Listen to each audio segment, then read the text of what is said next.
There are a number of different factors in the modern diet and lifestyle, a small number, which drive almost all of the diseases, which have now become so common that they are overwhelming our healthcare services and our ability to provide healthcare. So these four drivers, Yeah.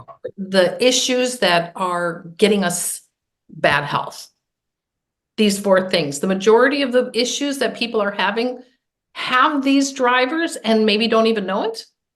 So, yeah, most people today have all of these four drivers taking place inside their bodies, and the majority of them don't yet know it. So then now's the big question. What can we do to stop this? The antidotes to these drivers.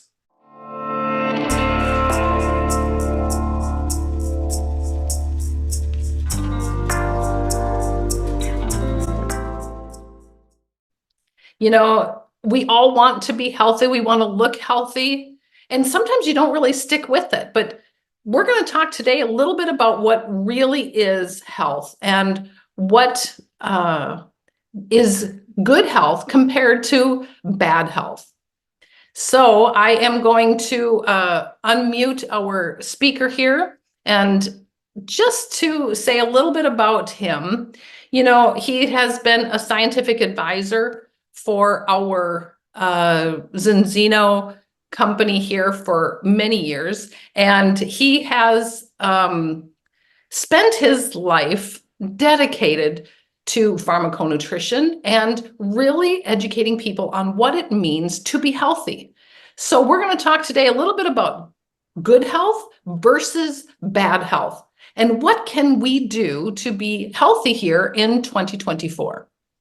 So I'm going to ask him to unmute and say hello to you, Dr. Paul Clayton. Hello, Dr. Paul. Hey there. Good morning, good afternoon, good evening, wherever you are. Happy Christmas and good New Year, all that stuff. Happy New Year. Dr. Paul, there's, a lot of people are starting out this new year and wanting to be healthy. And they are just thinking, okay, maybe we need to exercise more and eat right. I know that's got to be a part of being healthy, but what is kind of the main things you would say to be healthy? I mean, you've been studying this for so long. What would you say? Well, let me start off by saying that good health is it's an aspiration, and it's an aspiration that not many people actually acquire. They don't ever get there. Good health is actually a rarity these days.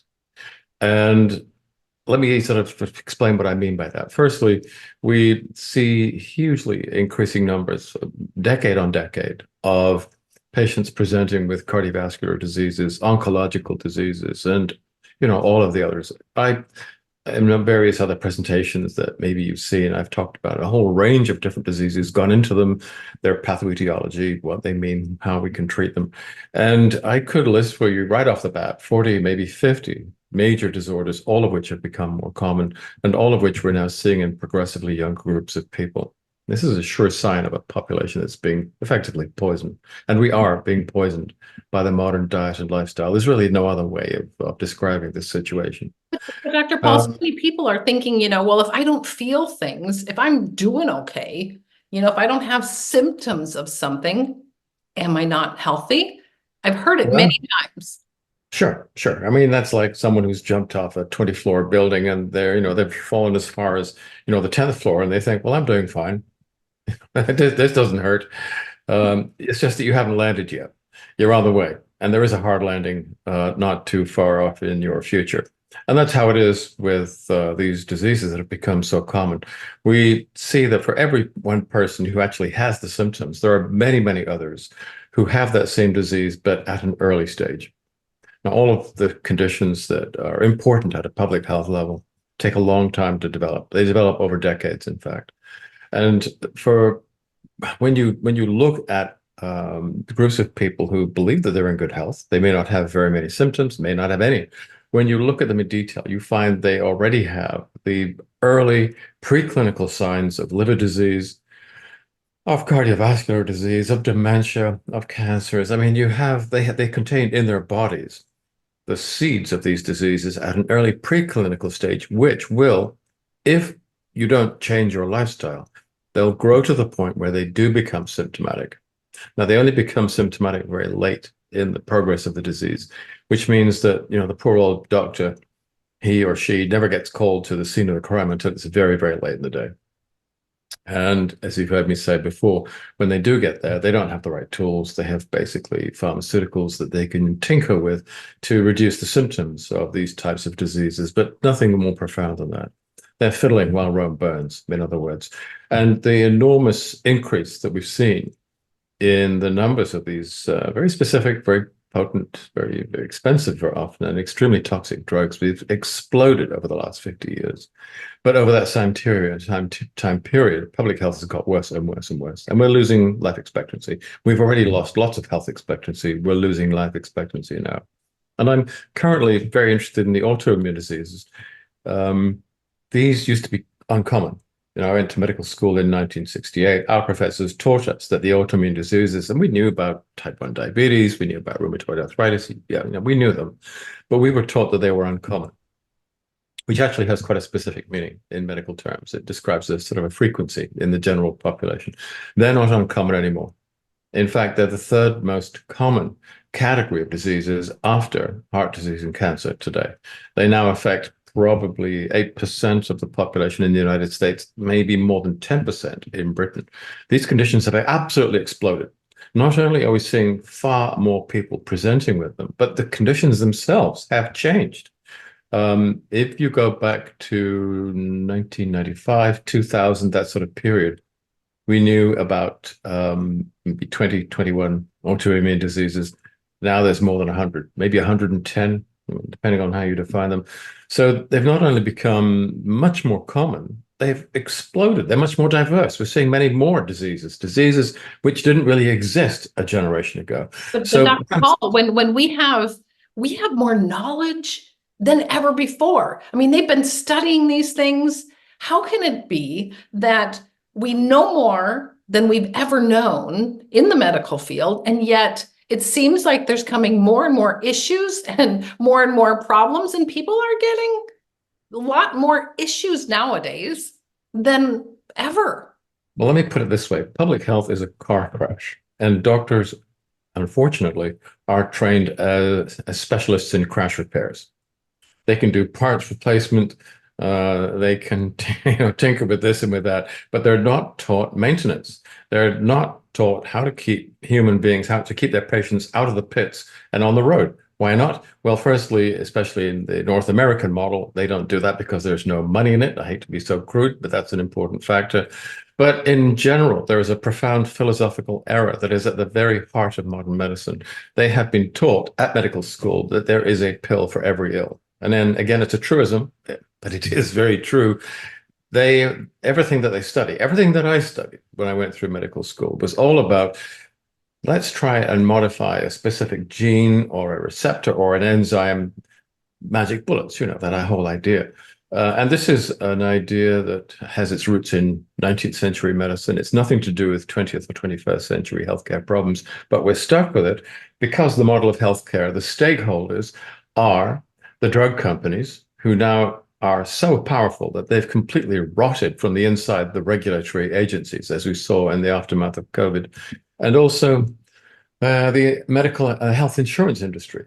So these are players which have a vested interest in the way things are, and they're holding back progress. They're preventing the transition from a reactive system of healthcare using these toxic medications, which are non-curative, to a preventative model of healthcare using much cheaper and much safer food-derived strategies.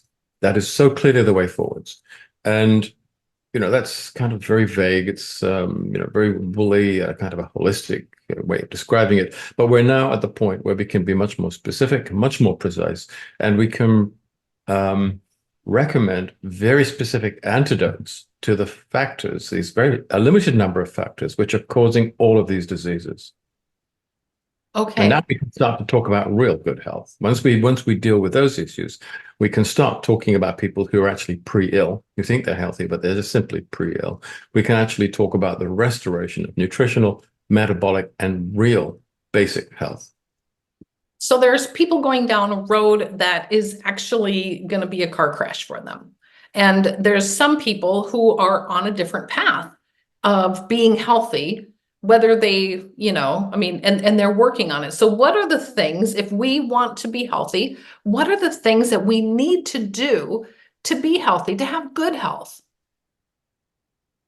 Well, let me give you the big picture first, and then we can get into the details. And I'll try and stay out of the weeds. So the big picture is stop eating ultra-processed foods. I mean, they are toxic. And no, you probably hate to hear me say that. You've heard me say that before. And most people love their ultra-processed foods because they love ice creams and chocolate bars and TV ready meals and stuff like that. These foods are cheap, they're everywhere, they're convenient, and they're designed to be addictive. And to make it worse, what we now know is that the kinds of compounds in many of these ultra-processed foods cause neuroinflammatory stress, inflammation, subclinical chronic inflammation in various parts of the brain, including the hippocampus and the hypothalamus. And these are parts of the brain where appetite and energy balance is controlled. So by causing neuroinflammation in these areas, not only do you lead to long-term neurodegeneration, and serious illness at the end of that road, but you also disturb appetite. And this is very much part of the very destructive feed-forward loop, which goes like this. You eat lots of ultra-processed foods, brain damage, appetite change, you eat more ultra-processed foods. This is a whole circle. And the food industry is very happy to feed into that feed-forward loop that many people are now trapped in. And you end up with this situation where people are effectively addicted to these ultra processed foods. You have a taste for them, you yearn for them, you use them to solve various emotional problems. You eat them when you're bored, all of those kinds of things. You eat them in response to social cues and media cues.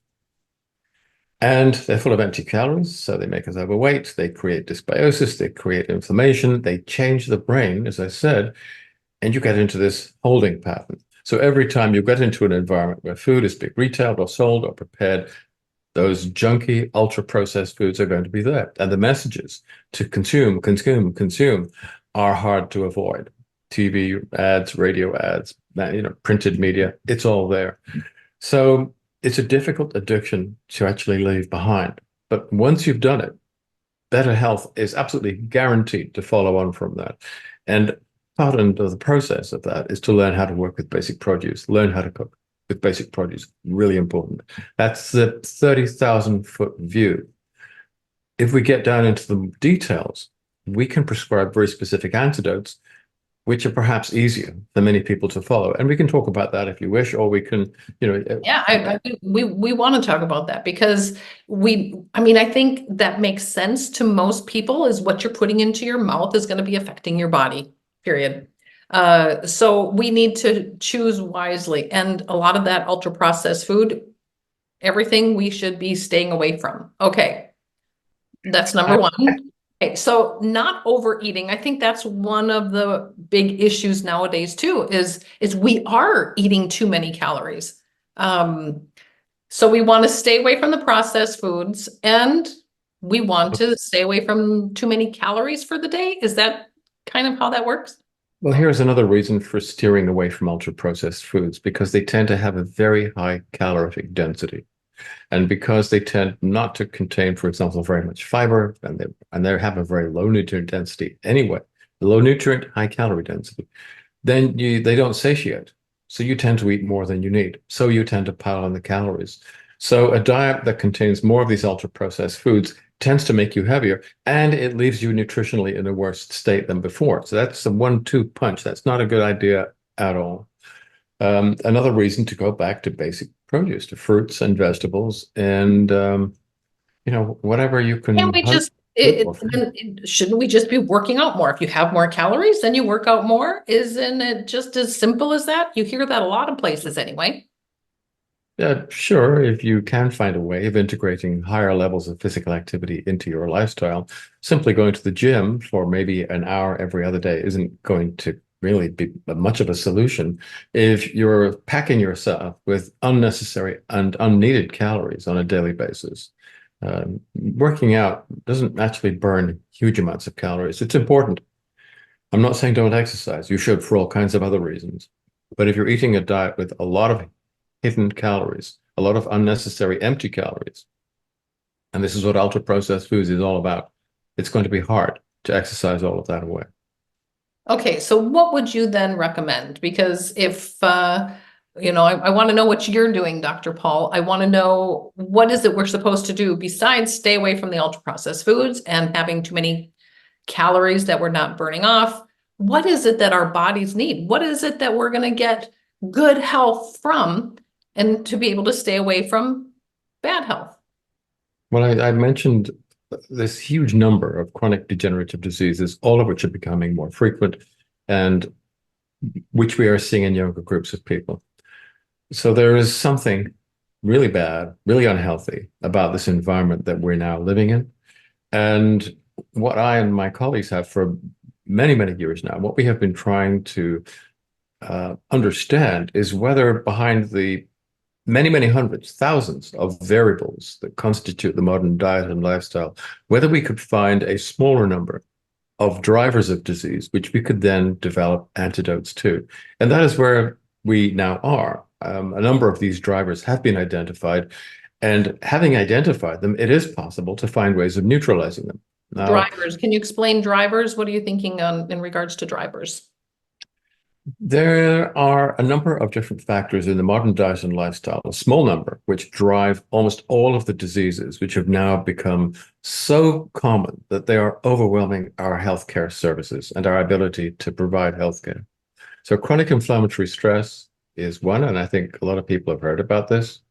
Another one is dysbiosis. It's where you have the wrong, really an unhealthy profile of microorganisms in the colon, which then has a knock-on effect to your microbiota in your other tissues. And you have microbial populations in every tissue of your body, including the brain, the blood, I mean, everywhere. But they, and in health, they're actually part of your metabolism. They support you. They're part of your immune defense, amongst other things. But if you have a substantial dysbiosis in the colon, that has a ripple effect, and it affects the microbial populations, the very specific microbial populations in all your other tissues. And that seems to be very bad for you in the long term as well. So chronic inflammatory stress, dysbiosis. The third is something called type B malnutrition. And that is, even when we're getting lots and lots of calories, it turns out because so many of the calories today we eat are empty, the sugars, starches, plant oils, we end up very, very low, not deficient, but depleted in a lot of what we call vitamins, what the Yankees call vitamins, and also trace elements or minerals. And then thirdly, a range of phytonutrients, including carotenoids, xanthophylls, polyphenols are the best known, but there's a group of alkaloids which appear to be quite important, isothiocyanates and glucosinolates, they're important too. And there's a whole range of other compounds which are very important for our long-term health, which we used to consume and which have been almost entirely removed from these modern ultra-processed foods. And that makes the effects of chronic inflammatory stress and dysbiosis worse. And then the final key driver, there's minor drivers, but these are the big four, is something called glycemic mismatch, where we're pouring much too much sugar into the bloodstream from the sugars and the carbs that you eat. And because we're so physically inactive compared to where we were even 3 or 4 generations ago, that sugar is piling up in the bloodstream. There's too much of it to be taken up by the liver. The liver tries to, but it ends up going down the road towards fatty liver disease, which is now very, very common. And as that sugar, that glycemic stress builds up in the bloodstream, you move towards metabolic syndrome and type 2 diabetes. And this is so common now that I think in the United States, only about 7% of the population have what is considered to be cardiometabolic fitness. I mean, the more than 90% of the population here is now compromised in a way which is going to be absolutely harmful for them over the long term. So, I mean, it's going to be, so these 4 drivers, yeah. the issues that are getting us bad health, these 4 things, the majority of the issues that people are having have these drivers and maybe don't even know it.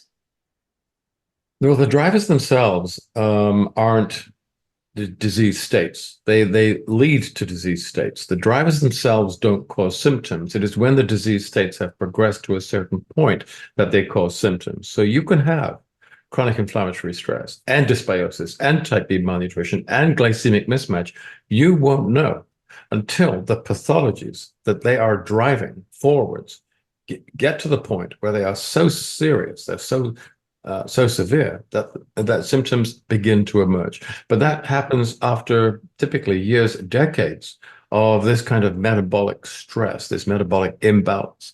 So yeah, most people today have all of these four drivers taking place inside their bodies, and the majority of them don't yet know it. So then now's the big question. What can we do to stop this? The antidotes to these drivers. Well, the antidotes are really very simple. They're very straightforward. So to stop chronic inflammatory stress, you need a combination of omega-3, highly unsaturated, polyunsaturated, highly unsaturated fatty acids.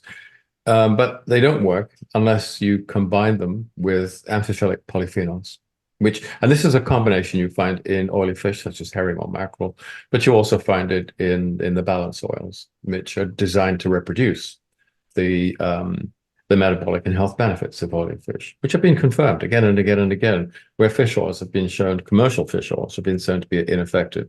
So you can switch off chronic inflammatory stress very quickly and very easily and very effectively with that approach. You know, You can, some people are asking questions in the yeah, chat here yeah. about are the doctors saying the same thing about this? Are they agreeing with Uh, what you're saying? the doctors, bless them. I used to be, I mean, what can I say? When I was at medical school, all I was taught about were pharmaceuticals, really.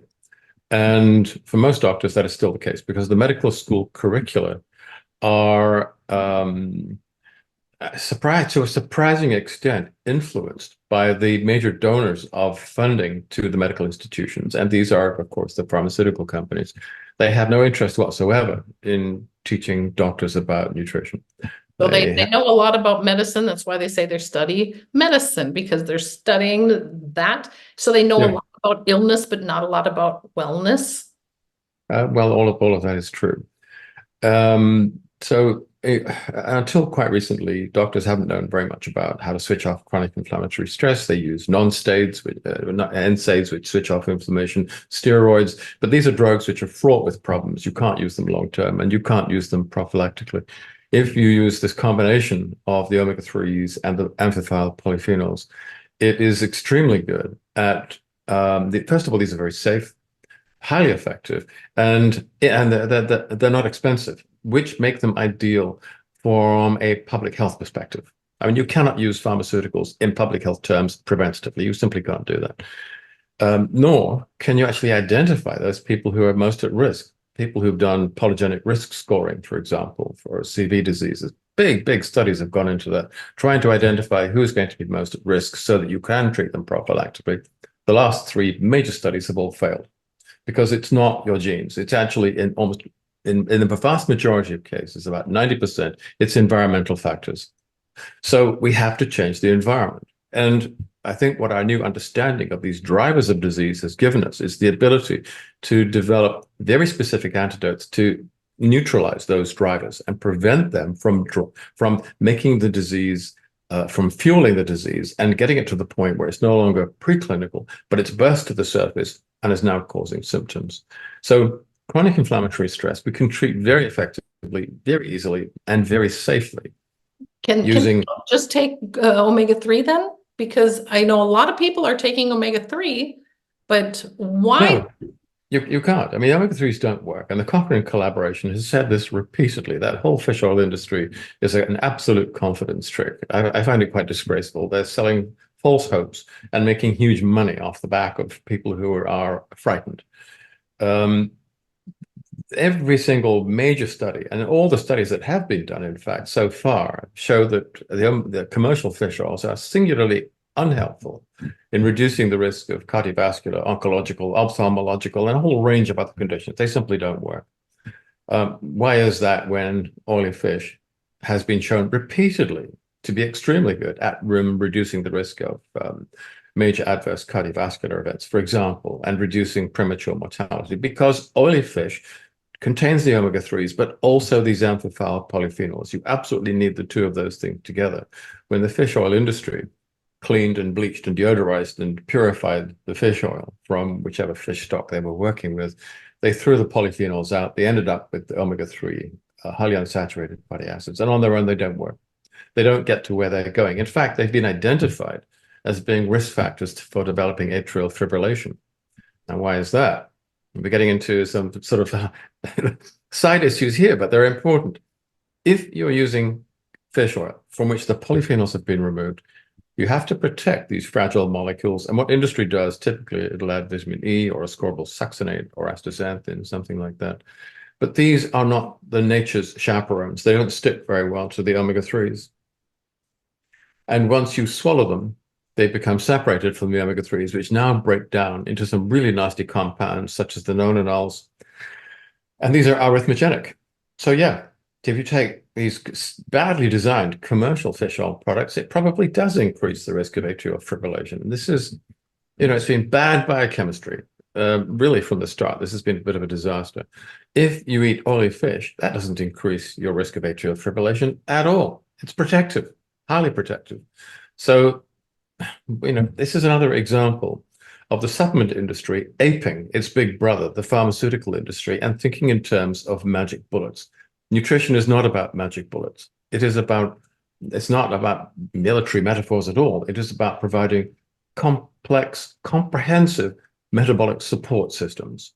And the first and one of the clearest examples of this is in using this combination of omega-3s and amphiphile polyphenols from seaweeds or from olives. They're very similar.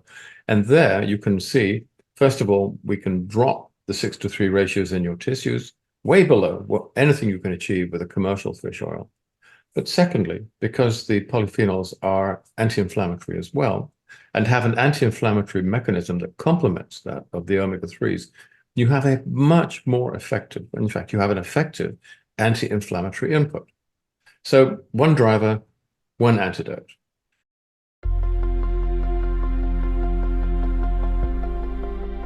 So when the Danish physiologists Bang and Duerberg first went up to Greenland, studied the Inuits, looked at their diet, and wondered what was protecting them, they thought that omega-3s were a part of this, and they were half right, but totally wrong. Because what protected the Inuits, what creates this anti-inflammatory condition, is the combination of the omega-3s and the fat-soluble polyphenols. It's a binary weapon. And by taking just one of those ingredients, you don't really achieve very much. What balance oil does, it restores those polyphenols. And now you have something that is not really a fish oil, it's more like oily fish. The other oils don't have the polyphenols, they add vitamin E or some other kind of nonsense like that. It's totally ineffective. It's not the right combination. In nature, you never find these long-chain omega-3s on their own. They're always combined with these lipid-soluble polyphenols. They go together. They lock together. They march in lockstep. And that's what the Zinzino products do. They put them back together, and the combination is so much more effective than the sum of its parts. True synergy.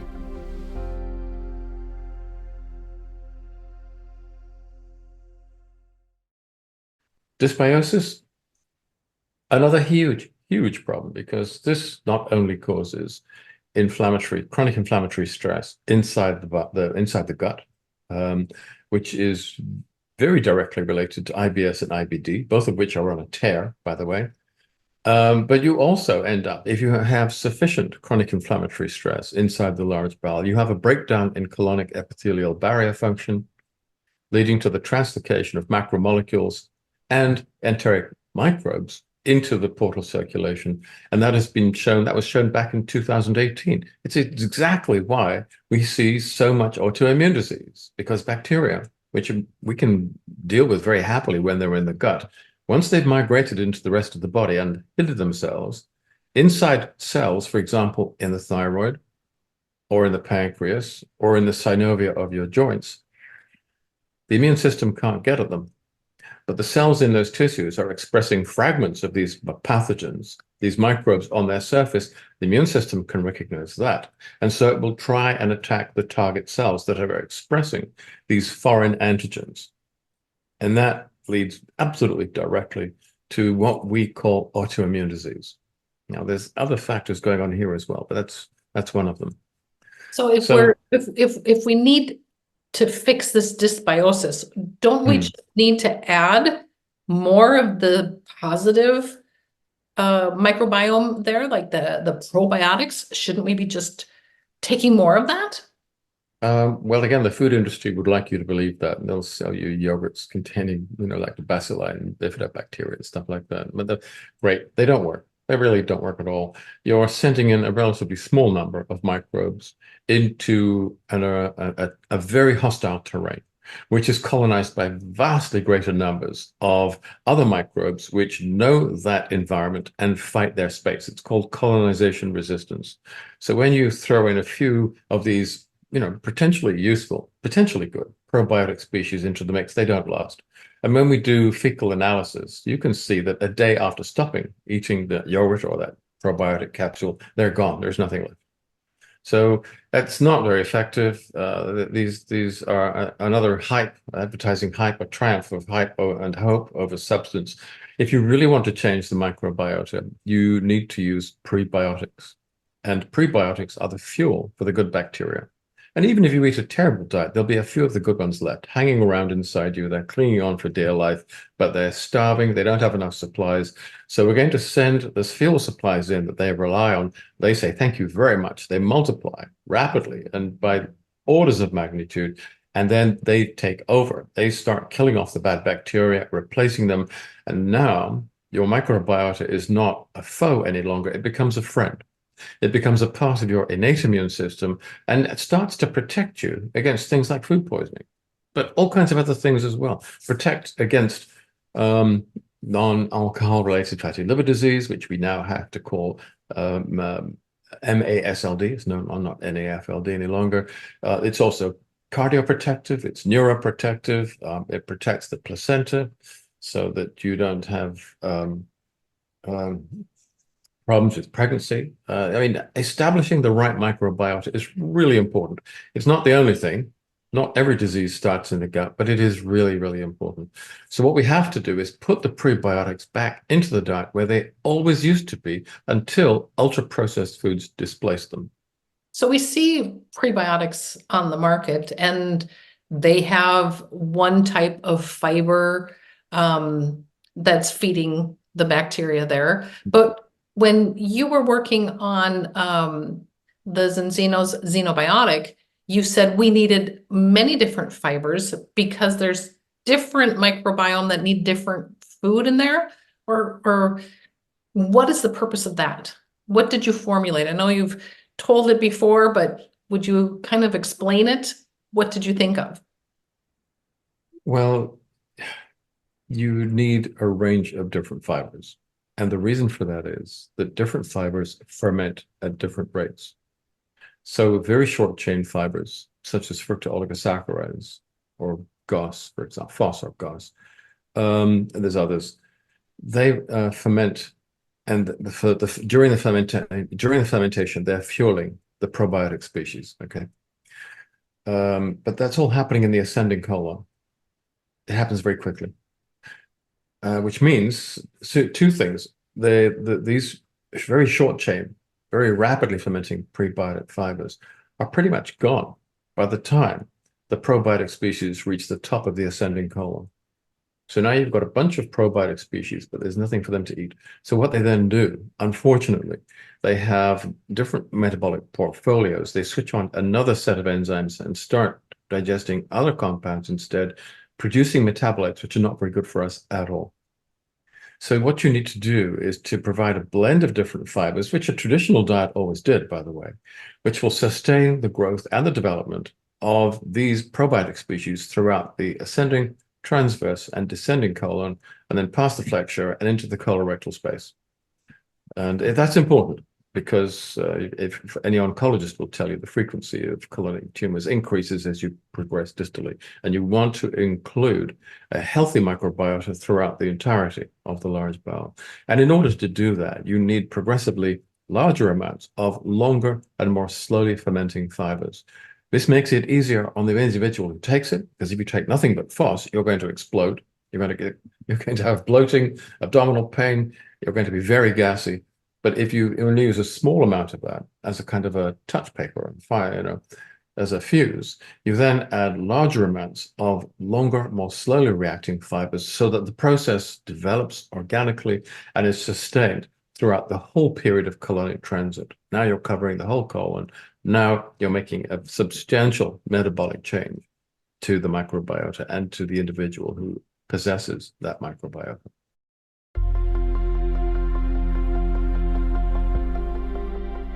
I really like Xenobiotic. It seems like a simple product, but it's really elegant.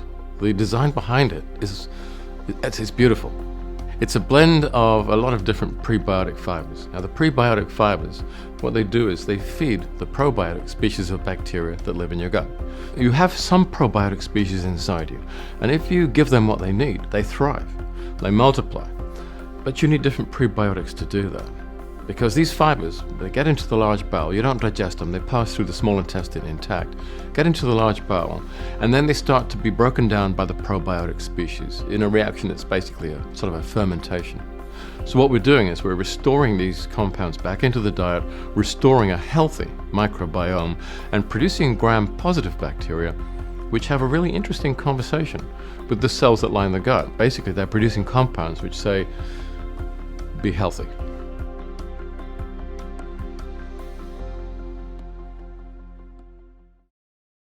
So this is something that you don't see other places. A prebiotic that is actually feeding all the way through the entire colon so that you're actually healing that. So you get a more, you're fixing that dysbiosis. So you're getting a positive microbiota down there. So it's working for you.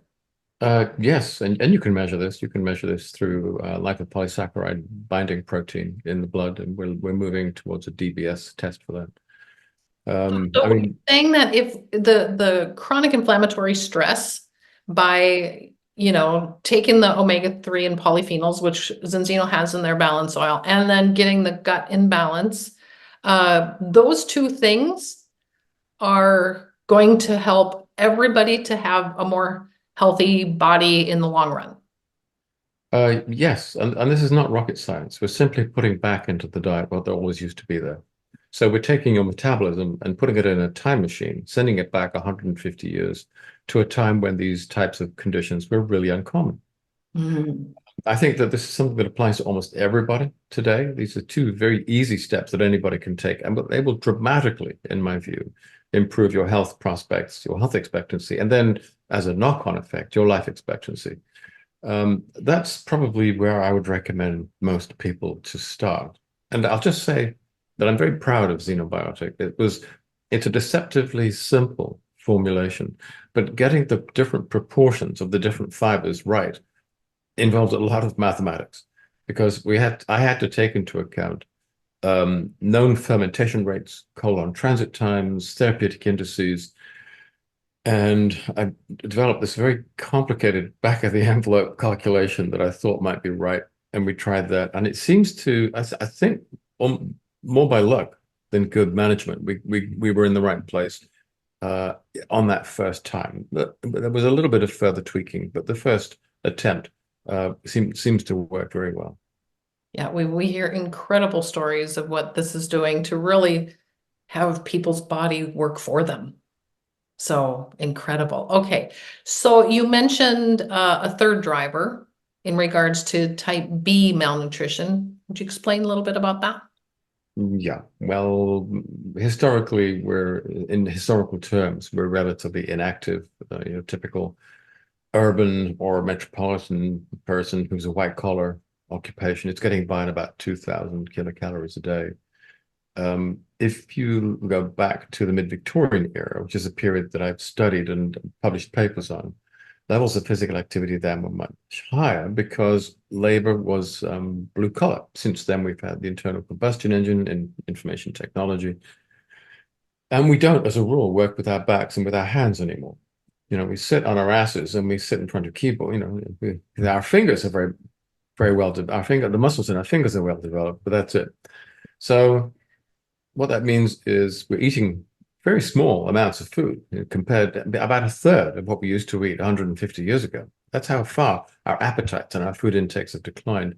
But because we're eating a lot of empty calories and because we're so physically inactive, that's enough to make so many of us overweight. It's this paradox. We look as if we're well nourished. Internally, we're very badly nourished. So So we we're need low in vitamins. nutrient dense foods. Yeah, well, I mean, 150 years ago, there were no ultra processed foods. There were processed foods like bread, butter, and cheese, but no ultra processed foods. So people back in the day were eating produce, what they could grow or raise or hunt or fish. That was what it was. So we ended up in a population today that is quite low, very significantly low in most micro and phytonutrients, and also in some micronutrients as well. And that may be a term that people aren't so familiar with, but we can get into that if you want. And what that means is that the body is lacking in a lot of the catalysts that it needs to repair and to regenerate and to heal. Now, if you have dysbiosis, if you have chronic inflammatory stress, and that's leading to the progressive disorganization and then destruction of healthy tissue, you want to be able to replace and regenerate and to heal, but you need the cofactors to do that. You don't have those either. So the third pillar of the health protocol is a very broad-based formulation, which is not just vitamins and minerals on their own. They're not enough. They don't have any effect. But on top of that, they integrate a very comprehensive range of phytonutrients. And on top of that, you've got these 1,3,1,6 beta glucans, which are micronutrients, otherwise known as PAMPs, pathogen-associated molecular patterns, which help the innate immune system to function as it should and to defend you against infections. So that's the third driver of disease, and that is the third antidote. So you've put a whole bunch of vitamins, minerals, phytonutrients, everything that our bodies need so that it can also heal itself and fix itself if needed. But also in regards to the immune system? Yeah, this also repairs immune dysfunction. If you have these PAMPs, and the 1,3,1,6 beta glucans are the best known of these, if you have amounts of them in the diet and then in the bloodstream, it actually instructs your immune cells through an epigenetic mechanism, the innate immune cells, such as macrophages and neutrophils. It upregulates chemotaxis and phagocytosis. So sorry about the jargon. That means if you have a cut or an abrasion, a bug has gotten into the deeper tissues, your immune cells, your innate immune cells, can sniff it out more quickly. They will migrate more quickly to the location in the body where it is. When they arrive, they will attack it more aggressively. So your resistance to infection goes up significantly.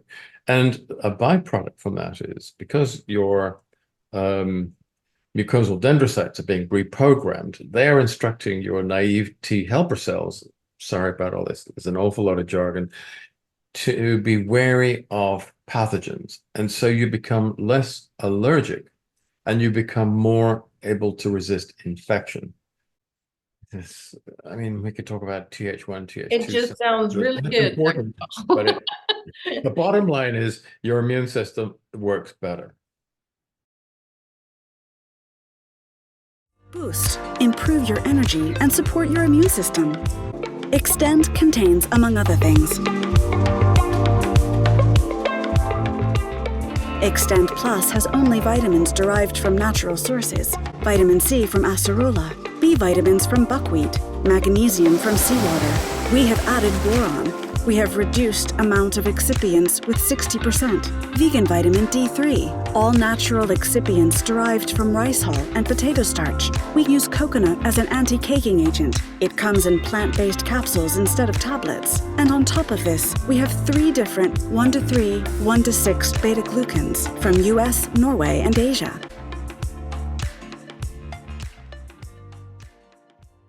Okay, so that's the health protocol. If we want to get the inflammatory stress, we take the balance oil. To get our gut working the way it should, we should be taking that xenobiotic, and to get the different vitamins and minerals, we need our Extend, is what we call it in Zinzino. And those 3 things, they kind of work together to kind of fix the drivers. But you talked about a 4th driver, the glycemic mismatch. So Yeah. where does that fit in? Well, really, there is a certain amount that um, we have to leave to the user, the consumer. To reduce glycemic mismatch, you're going to have to eat less sugar and less starches, less starchy foods. I'm not saying you have to go full keto, but less of, the breads, the pastas, the potatoes, the rice, less of that, unless you're very physically active, in which case you can handle those carbs. You're burning them up and using them for fuel. But if you're relatively inactive, then you really have to reduce the glycemic load of your diet. And the glycemic index of the high glycemic index foods as well, because they're associated with all kinds of problems. So those would be things like confectionery and cakes and things like that. The glycemic load, that's more to do with the overall amount of glucose that you're pouring into the bloodstream, not the high levels that spike with things like, candy. If you can do that and at the same time take more physical exercise, many other people have shown that you can cure diabetes and you can reverse metabolic syndrome. You can go back to being metabolically normal. And when you do that, the aspects of accelerated aging that are driven by type 2 diabetes or by metabolic syndrome are neutralized. They just disappear. It's one of the most profoundly health-orientated things that you can do. Now, not everybody is going to be able to resist the siren songs of, the candy counter or ice creams or whatever it is. And sugar is everywhere. It's hidden in all kinds of And you're food. talking about this at Christmas around the Christmas cookies. I find that, due to palatal shift, North American palate has been infantilized. The food industry has shoveled more and more sugar into their foods. But I get to the point, I'm not used to it. American bread is inedible to me because to me it tastes like brioche. I can taste the sugar that they add to it. If you are in Europe and you're eating Danish or German bread, for example, which is wonderful bread, or French bread, it's not sweet. Bread isn't supposed to be sweet, but Americans like everything sweet. And as I said, I find it almost inedible. I'll bake my own bread if I have an opportunity to do that. So actually, people could be looking at some of those labels to stay away from all the sugars that are in there to really be aware of what they can do. And it's not just high fructose corn syrup, which gets, a terrible reputation, but it's sugars in any shape or form. They're all pretty much the same metabolically. And I know that some people like to say that honey is so good for you, but not really. The sugar composition of honey is very, very close to that of table sugar. And high fructose corn syrup is not so different either. You've got very slight changes in the percentages of glucose and fructose molecules, but it's not very significant.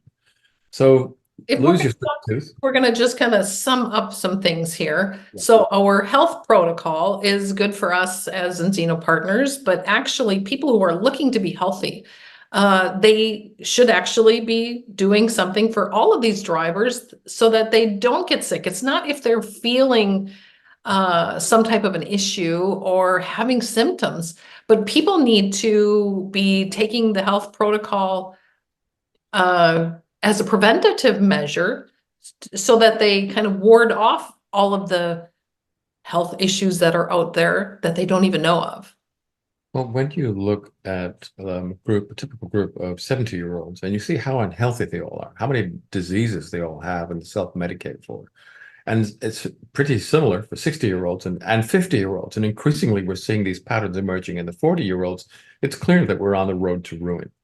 So if you're still lucky enough to be feeling healthy and you want to go on feeling that way, and you want to go on really being healthy for the next 10, 20, 30, 40, or 50 years, you have to use these antidotes. You have to get off that track and reconfigure your metabolism in a way which is more like the metabolic patterns that we mostly had back in the 19th century, or even in the early 20th century.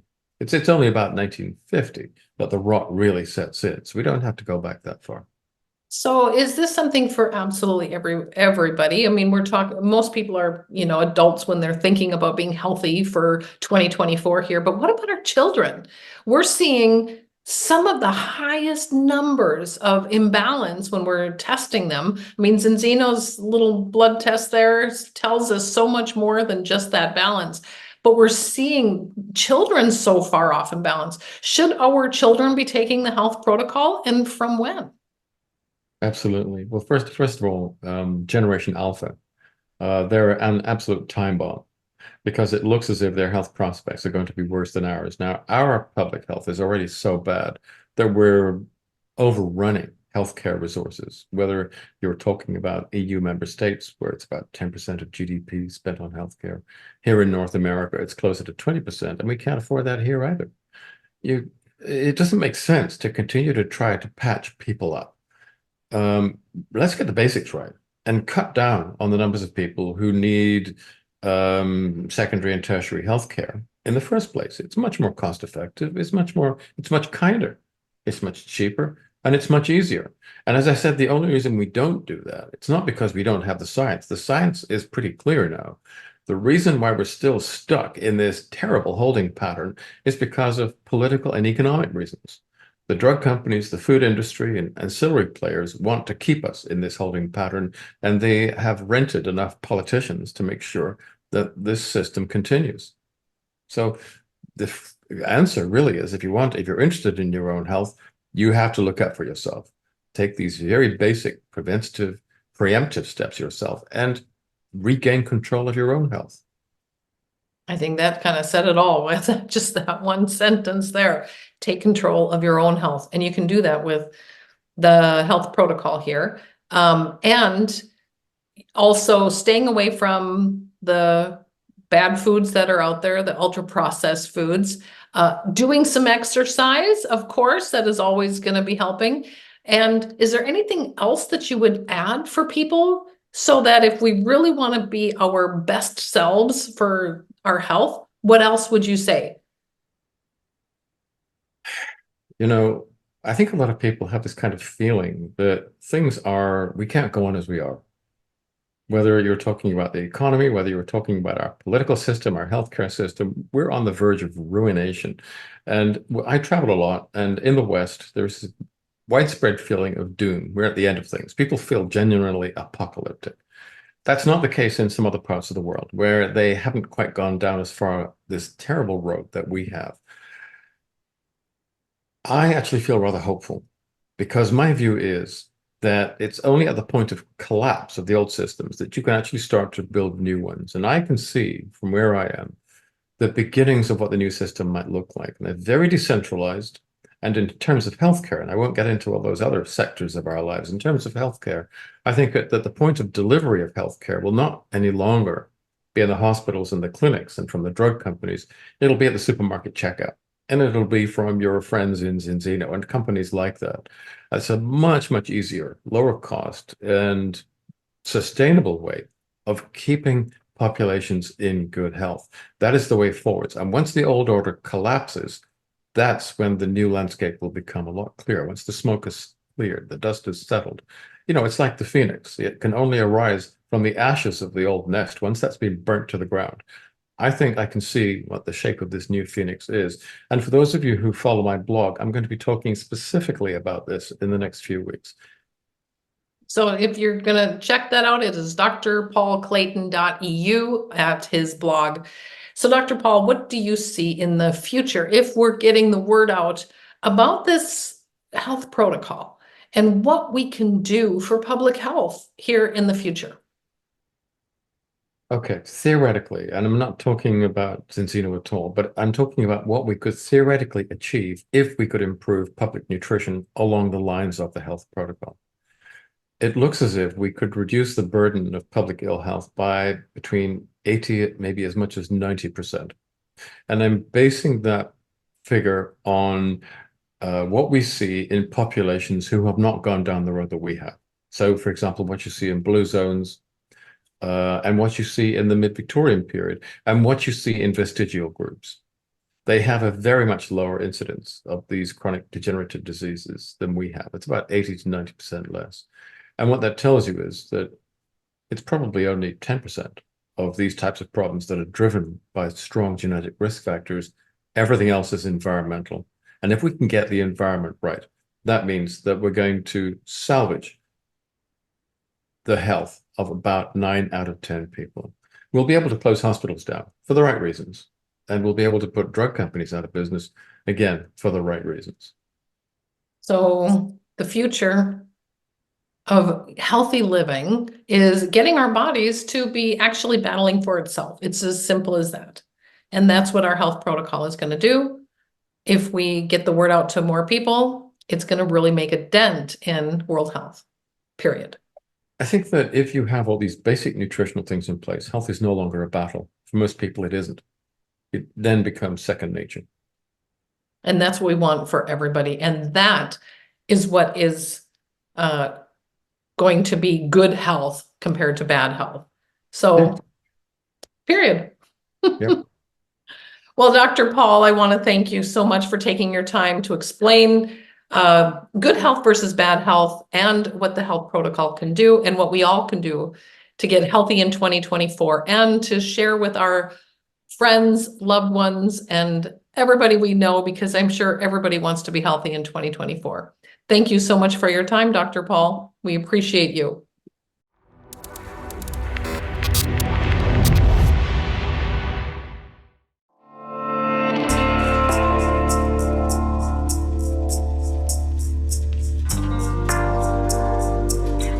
We provide best-in-class, test-based, scientifically proven nutritional supplements, which uses active nutrients from food to fight the imbalance in our modern lifestyle. 3 products that support multiple health benefits, both short and long-term. 1. Balance. Adjust your body's omega-3 levels and support a normal heart and brain function. 2. Restore. Help your gut stay healthy and contribute to support the growth of healthy bacteria. 3. Boost. Improve your energy and support your immune system. We call this the Zinzino Health Protocol.